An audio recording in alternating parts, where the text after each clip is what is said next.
नमस्कार दर्शक बंधु आपण स्वागत करुच्ची यूट्यूब चैनल रे। आज आम गोटे डिस्कसन करबा इम्पोर्टेंट टॉपिक जोटा कि युक्त दुई प्रथम वर्ष भूगोल अच्छी पाणीपाग और जलवायुर मुख्य नियामक उपादान factor and elements of weather and climate ता विषय में डिस्कसन करबा। आगामी जेनेराली डिस्कसन करने पूर्व जापर जे पाणीपाग और जलवायुर क्या कहुए पाणीपाग और जलवायु क्या कहुए ता विषय आगे डिस्कसन करबा। पाणीपाग क्या कहुए आगे कहबा ना कौन से गोटे अंचल वायुमंडल अवस्था को से अंचल पाणीपाग बोली कहुए। यह साधारणतः परिवर्तनशील माने जदि आम गोटे अंचल वायुमंडल अवस्था विषय सूचना देवा यह 24 घंटे परिवर्तनशील अटे। किंतु जलवायु जदि कमी कहबा यह स्थायी अटे अर्थात कौन सी गोटे अंचलर जदि पाणीपाग को आम बहु वर्ष धरी अनुध्यान करबा ताहले संपृक्त अंचलर जलवायु विषय आमको सूचना मिल पार। ये जो अनेक गुड़िए नियंत्रणकारी कारक बा नियमक गुड़े अच्छी जो गुड़िक पाणीपाग और जलवायु को प्रभावित करते। तेरे से सब उपादान विषय चलो आम डिस्कसन करबा। तो फास्ट जिनस हूँ पाणीपाग और जलवायु मुख्य नियामक उपादान गुड़िक मध्य फास्ट पॉइंट हूँ अक्षांश। अक्षांश आमको प्रभावित करते। द्वितीय जिनस है समुद्र पटन ठारू स्थानर उच्चता केते अच्छी सेटा प्रभावित करते। तृतीय जिनस हूँ सामुद्रिक स्रोत ओशन करेन्ट बोली जोटा कहे। चतुर्थ हूँ जल और स्थल भागर बंटन एवं पंचम हूँ विंड डिरेक्शन जोटा आम पवनर दिग बोली कहूचे। एवं षष्ठ हूँ मूर्तिका उद्भिद आहरी भी अनेक गुड़िए प्रभावित करते उपादान गुड़े अच्छा किंतु एतिक होउछन्ति मेजर एमाने होउछन्ति मुख्य कारक जो माने कि विशेष भाव प्रभावित करिथांती। तले फास्ट प्लान आम जा अक्षांश उपरको अक्षांश क्या आम कहूचे फास्ट टाक जान ना वर्तमान तुम देखिपे चित्र मध्यम अक्षांश पृथ्वी और ग्लोब उपर केते गुड़िए काल्पनिक रेखा सदृश जो लाइन गुड़िक टना जाइए से गुड़िक होउछन्ति अक्षांश एवं द्राघिमा अटे। आमे समस्ते जानचे भूपृष्ठर सबु जगह सूर्य किरण सामान भाव में पड़े ना केउठी लंब किरण पड़े तो केउठी तिर्यक किरण पड़े। जब तुम विषुव अंचल विषुवरेखा अंचल निकटवर्ती अंचल जो 0 डिग्री इक्वेटर जो सब अच्छी पृथ्वीर जो हाफ जी विभक्त कर दी भाग में जी विभक्त कर इक्वेटर तक कहे विषुवरेखा जी कि सूर्यंकर लंब किरण पाई थाए 0 डिग्री। समस्त मन रख 0 डिग्री हूँ विषुवरेखा अंचल जहाँकि सूर्यंकर लंब किरण पाई थाए। किंतु आमे जेते जेते उपरको उपरको जीवा माने अक्षांश जेते बढ़ी बढ़ी बढ़ी बढ़ी जीव 30 degree 40 degree 50 degree even 90 degree जब तुम पहुँच मेरु अंचल आड़िकी सूर्यंकर किरण एटी तिर्यक भाव में पड़े सूर्यंकर एटी बहुत कम किरण पड़ी थाए। तेणु सूर्यंकर जेहेतु कम किरण पड़ी थाए तेणु कौन होता है ना सौर विकिरण ह्रास पाई थाए। विषुवरेखा ठारू मेरु अंचल आड़िके सूर्यर आपतन रश्मि वृद्धि जो सौर विकिरण ह्रास पाई थाए अर्थात विषुवरेखा अंचल अधिक उत्तप्त उत्ताप पाता बेले सूर्यंकर मेरु अंचल कम उत्ताप पाई थाए। तेणु तुम जानथ मेरु अंचल अधिक समय कौन होता है अधिकांश समय कौन होता है जो बरफ गुड़िक कभर होगी रही है जो अंटार्कटिका अंचल तुम देखिपार कि जो अन्य सब जो एसआईबी जो बड़ बड़ जो एरिया अच्छी 90 डिग्री लाटिट्यूड जो एरिया गुड़िक तुम देखा पाइब से तुम कौन पाइब सूर्यंकर तिर्यक किरण अच्छी पहुँची तिर्यक किरण पहुँचे। तेणु से कौन हुए ना वर्ष सारा बरफ आवृत होकर रहे। आउ जो गुड़िक रहा विषुववृत्तवर्ती अंचल मकरकांति कर्कटकांति जो 23.1 डिग्री उत्तर 23.1 डिग्री दक्षिण यह सब अंचल गुड़िक सूर्यंकर कौ किरण पड़ता है सूर्यंकर पाखापाखि लंब किरण पड़ता है। तेणु ये अंचल उत्तप्त रही है अन्य अंचल अपेक्षा। तेणु से अनुसार कौन होता है पाणीपाग जलवायु अंचल परिवर्तनशील होता है। आम द्वितीय पॉइंट को जा सेटा हूँ कौन ना समुद्र ठारू स्थानर उच्चता पृथ्वी पृष्ठर समुद्र रे केते उच्चता अच्छी सेटा वायुमंडल परिवर्तन उपर निर्भरशील अर्थात पाणीपाग जलवायु को बहुत गुड़े प्रभावित करें। आम समस्ते जानचे आम जब 1 किलोमीटर उपरको जीवा उच्चता उपरको जीवा ताले वायुर तापमात्रा 6.4 डिग्री सेल्सियस बा 165 मीटर रे प्रति 165 मीटर जब उपरको आम जा 1 डिग्री सेल्सियस लेके तापमात्रा कमी कमी कमी कमी जीव। आम जिते पढ़ा वायुमंडल विभिन्न स्तर troposphere stratosphere mesosphere thermosphere exosphere जो अच्छी को स्पीयर केते किलोमीटर वायु तापमात्रा केते कमे केते बढ़े सेटा आम से समय डिटेल्स से डिस्कसन करवा खाली एतिक जानिबा ଉପରକୁ ଗଲେ ବାୟୁମଣ୍ଡଳ ଯେତେ ଆମେ ସମୁଦ୍ର ପତନ ଠାରୁ ଉପରକୁ ଯିବା ବାୟୁର ତାପମାତ୍ରା ଏକ ନିର୍ଦ୍ଦିଷ୍ଟ ହାରରେ କ'ଣ ହେବ ହ୍ରାସ ପାଇବ ବା କମିଯିବ। ତେଣୁ କ'ଣ ହେଇଥାଏ ନା ସମତଳ ଅଞ୍ଚଳ ଅପେକ୍ଷା ପାହାଡ଼ିଆ ଅଞ୍ଚଳ ଅଧିକ ଥଣ୍ଡା ରହିଥାଏ, କାରଣ ସମତଳ ଅଞ୍ଚଳ ହେଉଛି ପ୍ଲେନ୍ ଏରିଆ। ପ୍ଲେନ୍ ଏରିଆରେ ଆମର କ'ଣ ହେଇଥାଏ ତାପମାତ୍ରା ଯେତିକି ରହିଥାଏ, ଯଦି ଉପରକୁ ଯିବା ବା ପାହାଡ଼ିଆ ଅଞ୍ଚଳକୁ ଯିବା 404 ଯେଉଁ ମାଉଣ୍ଟ ଏଭରେଷ୍ଟ ଯେମିତି ଅଛି 8000 ମିଟର ଉପରେ ଯେଉଁ ଅଧିକ ବଡ଼ ବଡ଼ ପାହାଡ଼ ଗୁଡ଼ିକ ଅଛି, ପର୍ବତ ଗୁଡ଼ିକ ଅଛି, ତା ଆଡ଼ିକି ଗଲେ ଆମେ ଆସ୍ତେ ଆସ୍ତେ କ'ଣ ଦେଖିବା ତାପମାତ୍ରା ସେଠି ହ୍ରାସ ପାଇବ।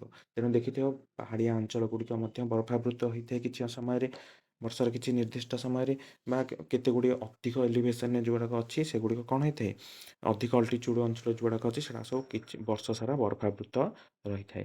କାହିଁକି ରହିଥାଏ ନା ଯେହେତୁ ସମୁଦ୍ରଠାରୁ ସ୍ଥାନର ଉଚ୍ଚତା ଅଧିକ ଅଛି ସେଠି କ'ଣ ହେଇଥାଏ ବର୍ଷ ସାରା ବରଫାବୃତ ରହିଥାଏ। ତେଣୁ ପାହାଡ଼ିଆ ଅଞ୍ଚଳରେ ଥଣ୍ଡା ଅନୁଭୂତ ହୋଇଥାଏ। ଆମେ ଗୋଟେ ଏକ୍ଜାମ୍ପଲ୍ ଦେବା, ଦିଲ୍ଲୀ ଅପେକ୍ଷା ସିମଲା। ଦିଲ୍ଲୀ ଅପେକ୍ଷା ସିମଲା ଯେଉଁ ଅଞ୍ଚଳ ରହିଛି ସେ ଯଥେଷ୍ଟ ଅଧିକ ଉଚ୍ଚରେ ରହିଛି। ସେଥିପାଇଁ କ'ଣ ହେଇଥାଏ ନା ସେଠି ତାପମାତ୍ରା ବହୁତ କମ୍ ରହିଥାଏ। ଉଚ୍ଚତା ବୃଦ୍ଧିରେ ବାୟୁର ଚାପ ମଧ୍ୟ ହ୍ରାସ ପାଇଥାଏ। ବାୟୁର ଚାପ ଯେଉଁ ଜାଣିଛ ପ୍ରେସର ଯାହା କୁହାଯାଇଛି, ଆମ ମଣିଷ ଶରୀର ଯେମିତି ପ୍ରେସର ରହିଛି ବାୟୁର ବି ସେମିତି ମଧ୍ୟ ପ୍ରେସର ରହିଛି। ବାୟୁର ଚାପର 1013 ମିଲିବାର ହେଉଛି ବାୟୁର କ'ଣ ମୁଖ୍ୟ ପ୍ରେସରଟା, ତାର ପ୍ରେସର ହେଉଛି 1013 ମିଲିବାର ହେଉଛି ନର୍ମାଲ ପ୍ରେସର।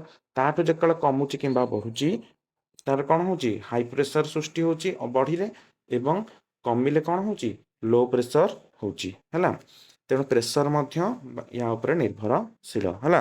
ସମୁଦ୍ର ପତନ ଠାରୁ କେତେ ଉଚ୍ଚତା ରହିବ, ଯେତେ ଯେତେ ଉଚ୍ଚତା ଉପରକୁ ଯିବା ବାୟୁର ଚାପ ସେତେ କ'ଣ ହେବ ହ୍ରାସ ପାଇବ। ପ୍ରତି 100 ମିଟର ଉଚ୍ଚତା ଭିତ୍ତିରେ 10 ମିଲିବାର ଲେଖେ ବାୟୁର ଚାପ ହ୍ରାସ ପାଇଥାଏ, 10 MB ଲେଖେ। ପ୍ରତି 100 ମିଟର ଉପରକୁ ଗଲେ 10 MB ବା 10 ମିଲିବାର ଲେଖେ ବାୟୁର ଚାପ ହ୍ରାସ ପାଇଥାଏ। ତୃତୀୟ ପଏଣ୍ଟକୁ ଯିବା ଏବେ, ଯାହାଟା ହେଉଛି ସାମୁଦ୍ରିକ ସ୍ରୋତ। ସାମୁଦ୍ରିକ ସ୍ରୋତ ମଧ୍ୟ ବାୟୁ ତାପମାତ୍ରାକୁ ବିଶେଷ ଭାବେ ପ୍ରଭାବିତ କରିଥାଏ। ଏବେ ତୁମେ ଦେଖୁଛ ଯେଉଁ ଚିତ୍ରଟା, ସେ ଚିତ୍ରରେ ଦେଖୁଛ ପୃଥିବୀର ବିଭିନ୍ନ ସାଗର ଯେଉଁ ରହିଛି, 5ଟା ଆମର ଯେଉଁ ମହାସାଗର ରହିଛି, ଭାରତ ମହାସାଗର ହେଉ, ଆଟଲାଣ୍ଟିକ୍ ମହାସାଗର ହେଉ, ପ୍ରଶାନ୍ତ ମହାସାଗର ଯେଉଁଟାକି ସବୁଠୁ ବଡ଼ ମହାସାଗର, ଆଉ ଉତ୍ତର ମହାସାଗର, ଦକ୍ଷିଣ ମହାସାଗର ଯେଉଁ ରହିଛି, ସେଠି ସବୁ ବିଭିନ୍ନ ପ୍ରକାର ସ୍ରୋତ ପାଇଥାଏ। କାହିଁକି ପାଇଥାଏ ନା ଯେହେତୁ ପ୍ରେସର, ପୃଥିବୀର ପ୍ରେସର ଯେଉଁ ରହିଛି ସେଇଟା ସବୁ ଚେଞ୍ଜିଂ ରହିଥାଏ, କେତେବେଳେ ଲୋ ହୋଇଥାଏ କେତେବେଳେ ହାଇ ରହିଥାଏ। ତେଣୁ କୁଲ୍ ଏବଂ ଯେଉଁ ରହିଥାଏ ୱାର୍ମ ରହିଥାଏ କରେଣ୍ଟ, ଓସେନ୍ ଯେତେବେଳେ କୁଲ୍ ରହିଥାଏ କେତେଟା ଓସେନ୍ କେତେବେଳେ ଓସେନ୍ ୱାର୍ମ ରହିଥାଏ, ତେଣୁ ସେ ଅଞ୍ଚଳରୁ କ'ଣ ହୋଇଥାଏ ସାମୁଦ୍ରିକ ସ୍ରୋତ ସବୁ ସୃଷ୍ଟି ହୋଇଥାଏ। ଉଷ୍ମ ସ୍ରୋତ ସମୁଦ୍ର ଉପକୂଳ ଅଞ୍ଚଳର ତାପମାତ୍ରାକୁ ବୃଦ୍ଧି କରୁଥିଲା ବେଳେ ଶୀତଳ ସ୍ରୋତ ତାପମାତ୍ରାକୁ କ'ଣ କରିଥାଏ ହ୍ରାସ କରିଥାଏ। ଯଦି ତୁମେ ଉଷ୍ମ ଅଞ୍ଚଳକୁ ଯିବ ତାପମାତ୍ରା ଉଷ୍ମ ସ୍ରୋତ ଯେମିତି ରହିଛି ସେଗୁଡ଼ିକ କ'ଣ କରୁଥାଏ ତାପମାତ୍ରାକୁ ବୃଦ୍ଧି କରିଦେଉଥାଏ, କିନ୍ତୁ ଶୀତଳ ସ୍ରୋତ ତାପମାତ୍ରାକୁ ହ୍ରାସ କରିଥାଏ। ଗୋଟେ ଏକ୍ଜାମ୍ପଲ୍ ଦେବା, ଦକ୍ଷିଣ ଆଫ୍ରିକା ପଶ୍ଚିମ ଉପକୂଳର ଶୀତଳ ବେଙ୍ଗୁଆରା ସ୍ରୋତ କ୍ରାନ୍ତୀୟ ଉତ୍ତାପକୁ ହିଟ୍ କରିଦେଇଥାଏ, ମାନେ ସେ ଅଞ୍ଚଳକୁ କ'ଣ କରିଥାଏ ହିଟ୍ କରିଦେଇଥାଏ। ସେମିତି କାନାଡ଼ାର ପୂର୍ବ ଉପକୂଳରେ ପ୍ରବାହିତ ଲାବ୍ରାଡୋର ଶୀତଳ ସ୍ରୋତ ସେହି ଅଞ୍ଚଳ ତାପମାତ୍ରାକୁ ହ୍ରାସ କରିଦେଇଥାଏ। ସେମିତି ଆହୁରି ଅନେକ ଗୁଡ଼ିଏ ସାମୁଦ୍ରିକ ସ୍ରୋତ ରହିଛି। ଏଲିନୋ ସ୍ରୋତ ଯେଉଁଟା କହୁଛେ, ଯେଉଁଟାକି ଭାରତୀୟ ମୌସୁମୀ ଉପରେ ବହୁତ ଭାବେ ପ୍ରଭାବ ପକାଇଥାଏ। ଲାନିନା ସ୍ରୋତ, ଲାନିନା ଗୋଟେ କୁଲ୍ କରେଣ୍ଟ, ଏଲିନୋ ଗୋଟେ ୱାର୍ମ କରେଣ୍ଟ। ତେଣୁ ଏଗୁଡ଼ିକ କରିଥାଏ ଶୀତଳ ଓ ଉଷ୍ମ ସ୍ରୋତ କ'ଣ କରିଥାଏ ପୃଥିବୀର ବିଭିନ୍ନ ଅଞ୍ଚଳର ତାପମାତ୍ରାକୁ ନିୟନ୍ତ୍ରଣ କରିବାରେ ମୁଖ୍ୟ ଭୂମିକା ଗ୍ରହଣ କରିଥାଏ। ସେହିପରି ଉଷ୍ମ ଉତ୍ତର ଆଟଲାଣ୍ଟିକ୍ ସ୍ରୋତ ମଧ୍ୟ ୟୁରୋପର ପଶ୍ଚିମ ଉପକୂଳ ତାପମାତ୍ରାକୁ ବୃଦ୍ଧି କରିଦେଇଥାଏ। ଇଏ ହେଲା ସାମୁଦ୍ରିକ ସ୍ରୋତର ପ୍ରଭାବ। ଫୋର୍ଥ ପଏଣ୍ଟକୁ ଯିବା, ଜଳ ଓ ସ୍ଥଳର ବଣ୍ଟନ। ଆମେ ପୃଥିବୀ ପୃଷ୍ଠରେ ଦେଖିବା ସମୁଦ୍ର ସମାନ ନାହିଁ, ମାନେ ଯେତିକି ସ୍ଥଳ ଭାଗ ରହିଛି ତାଠୁ ଅଧିକ ଭାଗ କ'ଣ ରହିଛି ସମୁଦ୍ର ରହିଛି। ତେଣୁ ଦେଖୁଥିବ ତୁମେ ଚିତ୍ରରେ ଯେଉଁଗୁଡ଼ିକ ସବୁ ଗ୍ରୀନ୍ କଲର ସେଇଟା ହେଉଛି ସ୍ଥଳ, ଏବଂ ଯେଉଁଗୁଡ଼ିକ ସବୁ ବ୍ଲୁ କଲର ସେଗୁଡ଼ିକ ହେଉଛି ଜଳ। ତେଣୁ ଆମେ କ'ଣ କରୁଛେ ନା ବହୁତ ଭାବରେ ଜଳ ରହିଛି, କମ୍ ସ୍ଥଳ ରହିଛି। ତେଣୁ କ'ଣ ହେଇଥାଏ ନା ଜଳ ଭାଗ ଟିକେ ଡେରିରେ ଉତ୍ତପ୍ତ ହୁଏ, ଡେରିରେ ଥଣ୍ଡା ହେଇଥାଏ, କିନ୍ତୁ ସ୍ଥଳ ଭାଗ ଶୀଘ୍ର ଉତ୍ତପ୍ତ ହେବ, ଶୀଘ୍ର ଥଣ୍ଡା ହେଇଯିବ। ତେଣୁ ଉପକୂଳବର୍ତ୍ତୀ ଅଞ୍ଚଳର ଜଳବାୟୁ ସାମୁଦ୍ରିକ ପ୍ରଭାବକୁ ସମଶୀତୋଷ୍ଣ ହୋଇଥାଏ। ଆମେ ପଢ଼ିଥିବା କ'ଣ ସମୁଦ୍ର ବାୟୁ, ସ୍ଥଳ ବାୟୁ, ଏଇଟା ସବୁ ପଢ଼ିନଥିବା, ଲ୍ୟାଣ୍ଡ ବ୍ରିଜ୍, ସି ବ୍ରିଜ୍, ଏଗୁଡ଼ା କ'ଣ ହେଇଥାଏ ସମୁଦ୍ର ଠାରୁ ଦୂରରେ ଥିବା ସ୍ଥାନ ଗୁଡ଼ିକରେ ଅତ୍ୟଧିକ ଶୀତ ବା ଗରମ ଅନୁଭୂତ ହୁଏ। ତୁମେ ଯେଉଁ ଦେଖିବ ଯେଉଁଟା ସମୁଦ୍ର ପାଖ ଏରିଆ ସେଠି ବେଶୀ ଥଣ୍ଡା ହେବନି କି ବେଶୀ ଗରମ ଅନୁଭୂତ ହେବନି। ଗ୍ରୀଷ୍ମ ଦିନ ଟେମ୍ପରେଚର ନର୍ମାଲଠୁ ଟିକେ ମାନେ ସ୍ୱାଭାବିକ ଅବସ୍ଥାରେ ରହିବ, ଅତି ହାଇକି ଯିବନି। जस्ट गोटे एक्जामपल दवा पुरी पुरी गोटे समुद्र उपकूलवर्ती एरिया से temperature 36 degree 35 degree summer season हम किंतु तुम जब इंटीरियर को जैसे भुवनेश्वर को जीव कि कटक भितर को आस्ते आस्ते पश्चिम ओडिशा आड़े जीव टेम्परेचर देख बहुत बढ़ी टिटिलागढ़ आड़े टेम्परेचर 45 डिग्री 47 डिग्री पहुँची जाए ग्रीष्म दिन बेले बेले कहीं सेगुड़िक समुद्र ठार स्थान दूरता अधिक रोचे तेणु समुद्र वायु जोटा दिन में चलाचल होता है ସେଇଟା ସେ ଅଞ୍ଚଳରେ ପହଞ୍ଚି ପାରିନଥାଏ କିନ୍ତୁ ସମୁଦ୍ରଠୁ ଯେଉଁ 15-20 କିଲୋମିଟର ଏରିଆ ଭିତରେ ଯେଉଁ ଏରିଆ ଗୁଡ଼ିକ ରହିଲା ସେଠି ସମୁଦ୍ର ବାୟୁଟା ପହଞ୍ଚି ଯାଇଥାଏ ଏବଂ ଦିନର ତାପମାତ୍ରାକୁ ସ୍ୱାଭାବିକ ରଖିବାରେ ସାହାଯ୍ୟ କରେ ରାତିରେ ମଧ୍ୟ ସେୟା ହେଇଥାଏ ଶୀତ ଦିନରେ ଦେଖିବା ପୁରୀ ଫୁରୀ ଯେଉଁ ଏରିଆରେ ପୁରୀ ଜଗତସିଂହପୁର ବାଲେଶ୍ୱର ଭଦ୍ରକ ଏଇସବୁ ଯେଉଁ ଏରିଆ ରହିଲା ଏଠି ଶୀତଟା ଟିକେ ସାଧାରଣତଃ କମ୍ ରହିଥାଏ କିନ୍ତୁ ଆମେ ଯଦି ଭିତରକୁ ଇଣ୍ଟେରିୟରକୁ ପଳେଇବା ଆମେ ଜାଣିଛେ ଦାରିଙ୍ଗବାଡ଼ି ଏରିଆ କିମ୍ବା ଅଧିକ ରାଉରକେଲା ସୁନ୍ଦରଗଡ଼ ଏଇସବୁ ଏରିଆକୁ ପଳେଇଲେ ଆମେ ଦେଖିବା ଶୀତଟା ଅତ୍ୟଧିକ ସେଠି ଅନୁଭୂତ କାହିଁକି ନା ସେଠି ପବନ ପହଞ୍ଚି ପାରେ ନାହିଁ ଯେଉଁ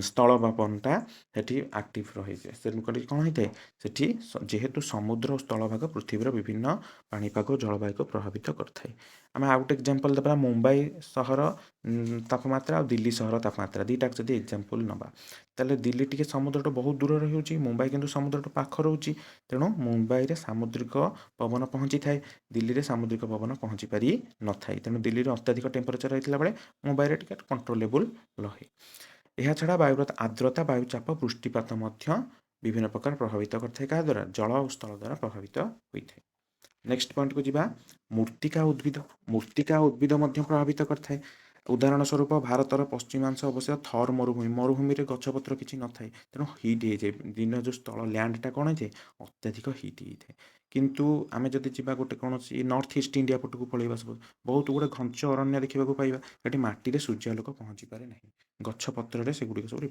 ମାନେ ପ୍ରତିଫଳିତ ହୋଇଯାଇଥାଏ ତେଣୁ କ'ଣ ହେଇଥାଏ ନା ମାଟି ସେଥିପାଇଁ ଓଦାଳିଆ ରହେ କିନ୍ତୁ ମରୁ ଅଞ୍ଚଳରେ ମାଟି କ'ଣ ରହିଥାଏ ପୁରା ତାତିକିରି ବାଲୁକା ମାଟିରେ ପରିଣତ ହୋଇଥାଏ ବୁଝିପାରିଲ ସେଥିପାଇଁ କ'ଣ ହେଇଥାଏ ନା ପଥୁରିଆ ଭୂମି ଓ ବାଲୁକାମୟ ମୃତ୍ତିକା ଗ୍ରୀଷ୍ମ କାଳରେ ଶୀଘ୍ର ଓ ସହଜରେ ଉତ୍ତପ୍ତ ହୋଇଥାଏ ଶୀତ କାଳରେ ଶୀଘ୍ର ଓ ସହଜରେ ଥଣ୍ଡା ହେଇଯାଏ ନା ନାହିଁ ଦେଖିଥିବ ବାଲୁକା ମୃତ୍ତିକା ଗୁଡ଼ିକ ଗ୍ରୀଷ୍ମ ଦିନେ ଶୀଘ୍ର ଉତ୍ତପ୍ତ ହେଲା ବେଳେ ଶୀତ ଦିନେ ଶୀଘ୍ର ଥଣ୍ଡା ହେଇଯିବ କିନ୍ତୁ କର୍ଦ୍ଦମ ବା ଯେଉଁଗୁଡ଼ାକ ପଙ୍କ କାଦୁଆ ମୃତ୍ତିକା ରହିଥାଏ ଓଦାଳିଆ ମୃତ୍ତିକା ସେଗୁଡ଼ିକ ଶୀଘ୍ର ଉତ୍ତପ୍ତ ହେବ ନାହିଁ କି ଶୀଘ୍ର ଥଣ୍ଡା ହେବ ନାହିଁ ଶୀଘ୍ର ଉତ୍ତପ୍ତ ବିଶେଷତଃ ହେବ ନାହିଁ ହେଲା ତେଣୁ ମରୁଭୂମିରେ ଅଧିକ ଗରମ ହେଉଥିଲା ମାନେ ତାତି ହେଉଥିଲା ବେଳେ ଆମର ଯେଉଁଠି ଗଛପତ୍ର ଟିକେ ଥାଏ ସେଠି ଟିକେ ଥଣ୍ଡା ଅନୁଭୂତ ହୋଇଥାଏ ଏମାନେ ମଧ୍ୟ ପାଣିପାଗ ଜଳବାୟୁକୁ ପ୍ରଭାବିତ କରିଥାନ୍ତି ଲାଷ୍ଟ ପଏଣ୍ଟ ଆମେ ଦେଖିବା ପବନର ଦିଗ ମଧ୍ୟ ବାୟୁମଣ୍ଡଳକୁ ପ୍ରଭାବିତ କରିଥାଏ ତୁମେ ଜାଣିଛ ପବନର ଦିଗ କ'ଣ ଦେଖୁଥିବ ଇଷ୍ଟ ୱେଷ୍ଟ ନର୍ଥ ସାଉଥ ଏମିତି ବିଭିନ୍ନ ଦିଗରୁ ପବନ ବହିଥାଏ କେତେବେଳେ କେଉଁଠୁ ପବନ ବହିବ ସେମିତି କିଛି ମାନେ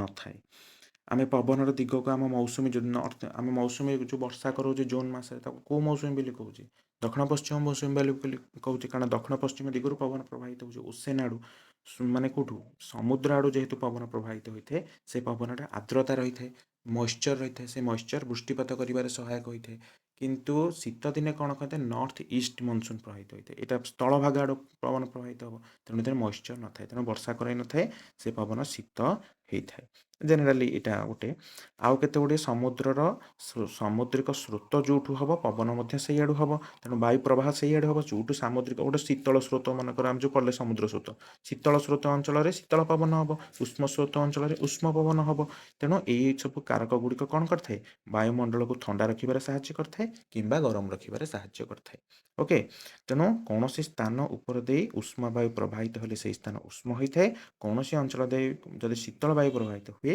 ସ୍ଥାନଟି ଶୀତଳ ହୋଇଥାଏ ତେଣୁ ଏଗୁଡ଼ିକ ହେଉଛି ମୋଟାମୋଟି ଭାବେ କାରକ ଏଗୁଡ଼ିକ ଦ୍ୱାରା ବାୟୁମଣ୍ଡଳର ପୃଥିବୀର ବିଭିନ୍ନ ବାୟୁମଣ୍ଡଳ ବା ଜଳବାୟୁ ଯେଉଁ ରହିଛି ପାଣିପାଗ ଓ ଜଳବାୟୁ ଗୁଡ଼ିକ କଣ୍ଟ୍ରୋଲ ହୋଇଥାଏ ଆହୁରି ମଧ୍ୟ ଅନେକ ଗୁଡ଼ିଏ କାରଣ ରହିଛି ତେବେ ଏଗୁଡ଼ିକ ହେଉଛି ମୁଖ୍ୟ କେତେ ଗୁଡ଼ିଏ କାରଣ ଯେମିତିକି ଅକ୍ଷାଂଶ ସମୁଦ୍ର ପତନର ସ୍ଥାନର ଉଚ୍ଚତା ସାମୁଦ୍ରିକ ସ୍ରୋତ ଜଳ ଓ ସ୍ଥଳ ଭାଗର ବଣ୍ଟନ ପବନର ଦିଗ ମୃତ୍ତିକା ଉଦ୍ଭିଦ ଏଗୁଡ଼ିକ ମୁଖ୍ୟତଃ ପୃଥିବୀର ତାପମାତ୍ରା ଜଳବାୟୁ ଏବଂ ପାଣିପାଗକୁ ପ୍ରଭାବିତ କରିଥାଏ ତେବେ ଆଶା କରୁଛି ତୁମମାନେ ଭିଡ଼ିଓଟାକୁ ଭଲ ଭାବରେ ବୁଝିପାରିଥିବ ଆଉ ଯାହା ସବୁ ଡାଉଟ୍ ରହିଲେ କମେଣ୍ଟ ସେକ୍ସନରେ ତୁମେ ଜଣାଇ ପାରିବ ତେବେ ଅନୁରୋଧ କରିବି ଚ୍ୟାନେଲଟିକୁ ଲାଇକ୍ ସେୟାର ଆଉ ସବସ୍କ୍ରାଇବ୍ କରିବ ତୁମକୁ ବହୁତ ବହୁତ ଧନ୍ୟବାଦ ଭିଡ଼ିଓଟି ଦେଖିଥିବାରୁ ବହୁତ ବହୁତ ଧନ୍ୟବାଦ